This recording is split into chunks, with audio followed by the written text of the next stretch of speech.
ઉપલેટા નગરપાલિકાના સ્પોર્ટ્સ કોમ્પ્લેક્સમાં આજે જીમના સાધનો નથી, કારણ કે કોન્ટ્રાક્ટર પોતે જ ઉખાડીને લઈ ગયો છે.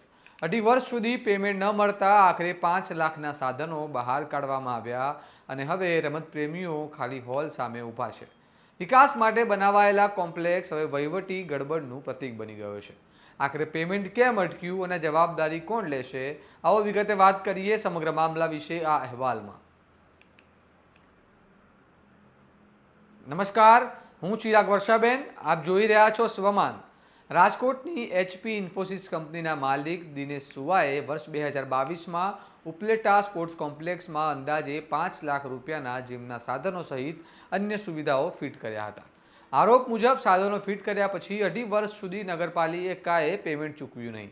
અનેક રજૂઆતો છતાં ચૂકવણી ન થતાં કોન્ટ્રાક્ટરે ચીફ ઓફિસરને રજૂઆત કરી, પરંતુ સંતોષકારક જવાબ મળ્યો નહીં.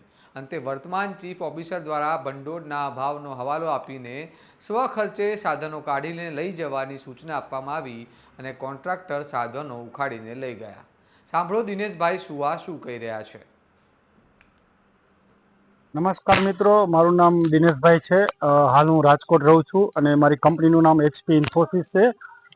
જે તે સમયે 2022માં પ્રમુખશ્રીના કહેવાથી અને નિલેશભાઈ એન્જિનિયરના કહેવાથી મેં એક કામ કરેલું હતું જીમના સાધનો સ્પોર્ટ કોમ્પ્લેક્સના ઓપનિંગ ટાઈમે, અને મને ત્યારે સૂચવવામાં આવ્યું હતું કે તમે કામ કરી આપો, પાછળથી અમે તમારું પેમેન્ટ કરી આપશું.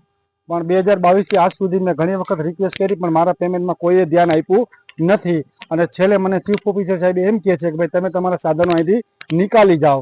તો નિકાલવા માટે આપણે પૂછ્યું કે સાહેબ તમે મને કાઢીને આપો, તો સાહેબનું કહેવાનું એવું થાય કે અમે એક પૈસો બી તમને નહીં આપીએ, તમારા ખર્ચે તમે આને કાઢીને લેતા જાઓ. આ બાબતની રજૂઆત કોના દ્વારા કરવામાં આવી? અવારનવાર અમે પ્રમુખશ્રીના ભાઈ દ્વારા રજૂઆત કરવામાં આવ્યા કે જેના થ્રુ અમે આપેલું હતું ભાવેશભાઈ સુવા તરફથી. તો આ બાબતની રજૂઆત કર્યા પછી તમારા જે આ બિલ પાસ નથી થયા તો શું થશે? બિલમાં તો મેં ઘણી વખત કમ્પ્લેન કરી. ચીફ ઓફિસર સાહેબને રૂબરૂ મળી ગયો તો, આ નવા ચીફ ઓફિસર સાહેબ એને પણ રૂબરૂ મળી ગયો તો. અવારનવાર આપણે પેલા છે આપણે મનોજભાઈ કરીને છે, એમને બી કીધું સાહેબ તમે ચર્ચા કરો અને જો થાય તો આનું પ્રોસેસ આગળ કરાવો.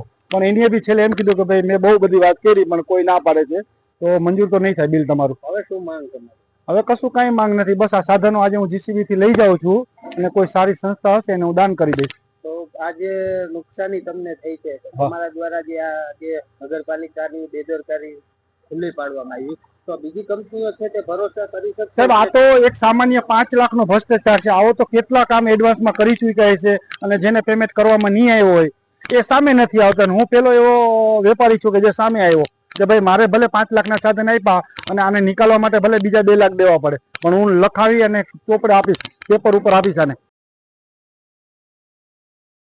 આ ઘટનાથી રમતપ્રેમીઓમાં ભારે નારાજગી છે. યુવાનો માટે બનાવાયેલા જીમ હવે ખાલી પડી ગયું છે.